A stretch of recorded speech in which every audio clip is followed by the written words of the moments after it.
Hello everyone. आज का हमारा टॉपिक है कंडक्टर एंड इंसुलेटर। कंडक्टर क्या होता है? कंडक्टर दो substances which passes electricity through them, यानी कि जिसमें से जो इलेक्ट्रिसिटी आसानी से पास हो जाए उसको हम क्या बोलेंगे? कंडक्टर। एग्जाम्पल क्या होते हैं? Copper, aluminium and steel etcetera.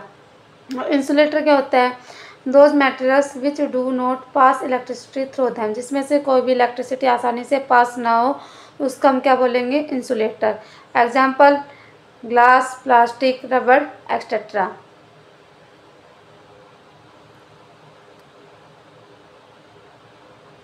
Next topic is electrostatic shielding. तो इलेक्ट्रोस्टैटिक शील्डिंग हमें क्या बताता है? It is the process of protecting certain region of space from external electric field, यानी कि जैसे हमारे पास कोई भी कंडक्टर है, उस कंडक्टर के आउटसाइड के अंदर क्या है? कोई भी पॉजिटिव चार्ज है। अगर आउटसाइड के अंदर पॉजिटिव चार्ज है तो इनसाइड में हमारे पास जो चार्ज रहेगा वो क्या रहेगा? जीरो। और इलेक्ट्रिक फील्ड भी क्या बनेगी? उसके अंदर हमारे पास जीरो ही बनेगी। The electric field inside a conductor is zero. The charge and field configuration outside any cavity in a conductor remains protected from outside electrical influence, यानी कि हमारे पास जो कंडक्टर इसके आउटसाइड में पॉजिटिव चार्ज है और पॉजिटिव चार्ज की वजह से इसके इनसाइड के अंदर जो चार्ज बनेगा वो कैसा रहेगा? जीरो। और जो इसकी इलेक्ट्रिक फील्ड है वो भी क्या रहेगी? जीरो।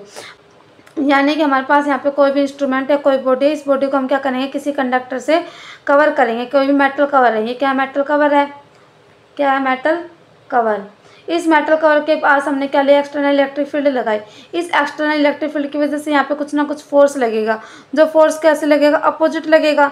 अपोजिट लगेगा तो यहाँ पे जो इलेक्ट्रॉन्स है, मेटल के अंदर इलेक्ट्रॉन्स होंगे तो वो क्या करेंगे? इन्फ्लुएंस करेंगे। तो यहाँ पे कैसा चार्ज हो जाएगा? Negative charge. और यहाँ पे क्या चार्ज जाएगा? Positive charge. तो पॉजिटिव चार्ज की वजह से जो और इलेक्ट्रिक फील्ड हमारी कैसे बनती है? अब हम मेटल के अंदर की बात करेंगे, जो हमारी अंदर की बॉडी है उसकी बात करेंगे, तो उसके अंदर इलेक्ट्रिक फील्ड कैसे बनेगी? इलेक्ट्रिक फील्ड कैसे बनेगी? ऐसे। और इस इलेक्ट्रिक फील्ड की वजह से यहाँ पे चार्ज कितना हो जाएगा? जीरो। और इलेक्ट्रिक फील्ड भी क्या हो जाएगी? जीरो। इस मेटल कवर के ऊपर आप बाहर से कितने भी एक्सटर्नल इलेक्ट्रिक फील्ड दे दो, कितना भी स्ट्रॉन्ग इलेक्ट्रिक फील्ड दे दो, इस बॉडी के ऊपर इसका कोई इफेक्ट नहीं पड़ने वाला, इसके ऊपर कोई भी नुकसान नहीं होने वाला।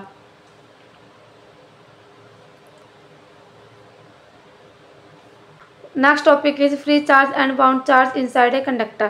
Free charge.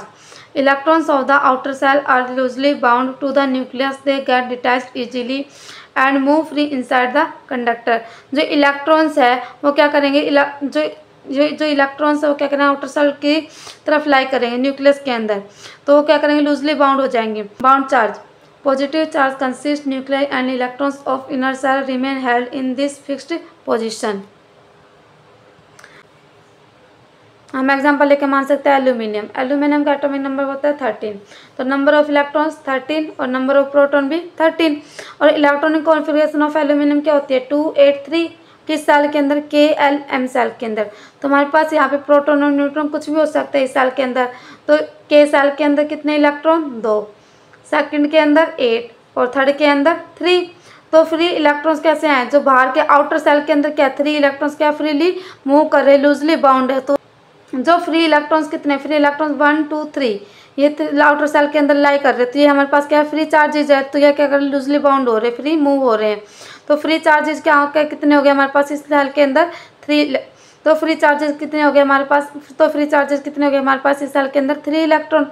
और बाउंड चार्जेस कितने हो जाएंगे? जो सेकंड सेल है L वाली, जो सेकंड सेल है हमारे पास, बाउंड चार्जेस क्या हो जाएंगे? जो सेकंड सेल है हमारे पास L वाली, तो इसके अंदर कितने इलेक्ट्रॉन्स हैं? 10।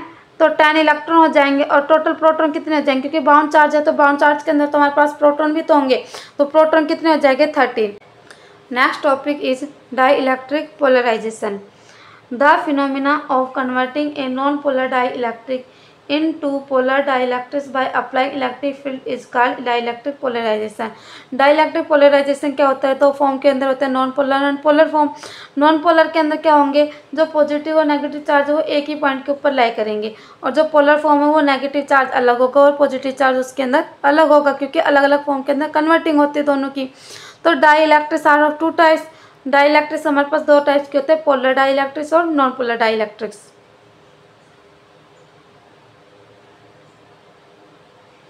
पोलर डाइलेक्ट्रिक्स क्या होते हैं? They are made of polar atoms molecules in which the centre of positive charge does not coincide with centre, यानी कि उसके अंदर पोलर फॉर्म के अंदर जो सेंटर चार्ज है वो कोइंसाइड नहीं करेगा सेंटर के अंदर कोई भी चार्ज। तो हमारे पास कोई कंडक्टर लगा लो या कोई सेल, हमारे पास ये कंडक्टर है, इसके अंदर पॉजिटिव और नेगेटिव चार्ज है। तो पॉजिटिव और नेगेटिव चार्ज है तो यहाँ पे क्या रहेगा, यहाँ से हम पॉजिटिव चार्ज अप्लाई करेंगे तो यहाँ पे कैसा चार्ज बनेगा, नेगेटिव, और यहाँ पे नेगेटिव है एक साइड में तो यहाँ पे कैसा बनेगा, पॉजिटिव। तो इन दोनों के सेंटर के अंदर दोनों क्या अलग अलग फॉर्म के अंदर है, negative charge of the atom, negative charge of the atom. जैसे कोई भी चार्ज है इसके अंदर सेंटर के अंदर लाइन नहीं करेगा, जैसे हम मान सकते हैं H2O का। तो यहाँ पे ऑक्सीजन है, ऑक्सीजन के ऊपर कैसा चार्ज है, पॉजिटिव चार्ज, ऑक्सीजन के ऊपर कैसा चार्ज है, नेगेटिव। यहाँ पे हम क्या मान लेते हैं, H, तो H। तो ये इसका सेंटर यहाँ पे और इसका सेंटर यहाँ पे, तो इसका सेंटर कहाँ जाएगा, इसके बीच में तो लाई करेगा। अगर ये सेंटर इसके बीच में लाई करेगा तो इसका जो डायपोल मोमेंट है कुछ ना कुछ होगा, यहाँ पे कुछ ना कुछ डायपोल मोमेंट होगा। तो इसलिए इसका किस फॉर्म में है, पोलर फॉर्म में। Non polar dielectrics, they are made up of non polar atom molecules in which the centre of the positive charge with the centre of negative charge, जो इसका सेंटर होगा उस नेगेटिव चार्ज के around ही बनेगा। जैसे हम इसमें मान सकते हैं NO2 का, तो यहाँ पे हमारे पास N है और इसका सेंटर कहाँ जाएगा, यहाँ पे। ऑक्सीजन इसके चारों ओर रहेगा तो इस ऑक्सीजन का O नेगेटिव चार्ज है, O नेगेटिव चार्ज है तो यहाँ का इसका जो सेंटर यहाँ पे भी बनेगा और जो सेंटर इसका यहाँ पे बनेगा इसका, तो इसका डायपोल मोमेंट क्या हो जाएगा, दोनों का चार्ज, क्योंकि हमारे पास ले सकते हैं नेगेटिव टू पॉजिटिव जा रहा है, तो यहाँ पे भी नेगेटिव टू पॉजिटिव, दोनों क्या हो जाएंगे, अपोजिट साइन, अपोजिट साइन से क्या हो जाएंगे, कैंसिल हो जाएंगे। और इसकी कैसे शेप होती है, सिमेट्रिक शेप में होता है, और ये पोलर फॉर्म एसिमेट्रिक शेप के अंदर होते हैं।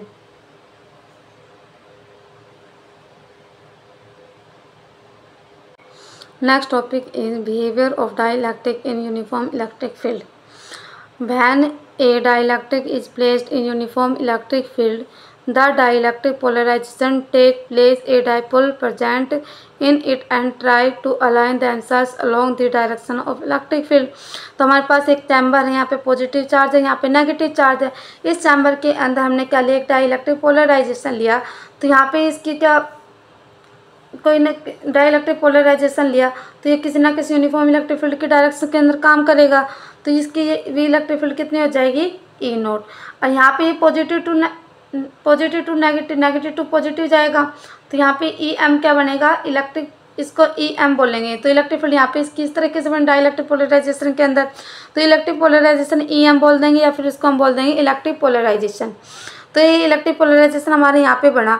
Electric field inside the dielectric is given by EM। अब हम क्या करेंगे, जो डाइलेक्ट्रिक है अंदर इसकी इलेक्ट्रिक फील्ड निकालेंगे, तो EM is equal to sigma by epsilon M।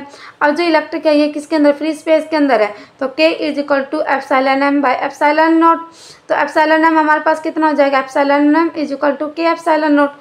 तो EM is equal to sigma by K epsilon not.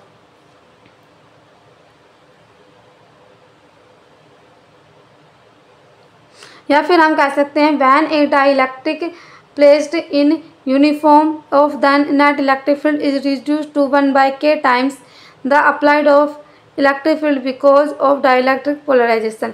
यानी कि जो इलेक्ट्रिक फील्ड है वो क्या करेगी, रिड्यूस, यानी कि जो इलेक्ट्रिक फील्ड है वो क्या हो रही है, रिड्यूस हो रही, कितनी 1/k टाइम्स, कितनी रिड्यूस हो रही है, 1/k टाइम्स रिड्यूस हो रही, किसकी वजह से, डाइलेक्ट्रिक पोलराइजेशन के अंदर इलेक्ट्रिक फील्ड है उसकी वजह से। Next topic is capacitor. It is a combination of two conductors placed very close to each other and to store a large amount of charge। यानी कि दो कंडक्टर होते हैं वो क्या करेंगे, आपस में एक दूसरे के क्लोज रहेंगे, और जो कंडक्टर आपस में क्लोज है उसकी वजह से जो चार्ज है वो क्या करेगा, बहुत ज़्यादा अमाउंट के अंदर स्टोर रहेगा। उसको हम रिप्रेजेंट करते हैं इस तरीके से। Next topic is capacitance. A conductor is related to its ability to store the electric charge और energy, यानी कि इलेक्ट्रिक चार्ज और energy. It is denoted by C, यानी कि जितना चार्ज है उतनी ही उसकी क्या रहेगा, यानी कि जितना चार्ज है उतना ही उसकी क्या रहेगी, पोटेंशियल रहेगी, यानी कि जितना चार्ज बढ़ेगा उतनी उसकी क्या रहेगी, पोटेंशियल बढ़ेगी। तो Q directly proportional to V, Q is equal to CV। C हमारे पास क्या है, कैपेसिटेंस है, कॉन्स्टेंट है, तो यहाँ पे C is equal to Q by V, charge upon potential. हमारे पास कैपेसिटेंस कितना आ गया, charge upon potential, C is equal to Q by V। और dimension of capacitance C is equal to Q by V, M-1 L 2T4A2. Factors affecting capacitance of conductor, it depends on the size of the conductor, यानी कि जो conductor उसका size कितना छोटा है कितना बड़ा उसके ऊपर डिपेंड करेगा। It depends on the surrounding medium, यानी कि वो किस मीडियम के अंदर रखा हुआ है उसके ऊपर डिपेंड करेगा।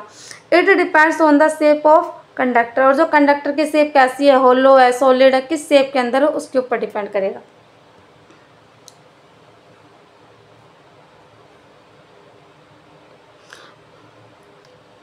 Next topic is capacitance of spherical conductor.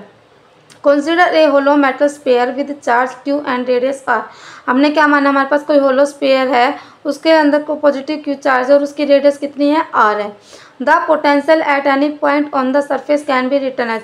अब हम क्या करेंगे, किसी पॉइंट के अंदर हमें क्या निकालनी है, पोटेंशियल निकालनी है। तो पोटेंशियल निकालेंगे तो कितनी हो जाएगी, V इक्वल टू Q/4πε0R। और जो कैपेसिटेंस का फॉर्मूला हमारे पास क्या था, C इक्वल टू Q/V। तो C इक्वल टू Q का Q रहेगा, पोटेंशियल हमारे पास कितना है, Q/4πε0R। तो Q से Q कैंसिल, तो कैपेसिटेंस कितना हो जाएगा, C इक्वल टू, तो कैपेसिटेंस हमारे पास कितना हो जाएगा, C इक्वल टू 4πε0R।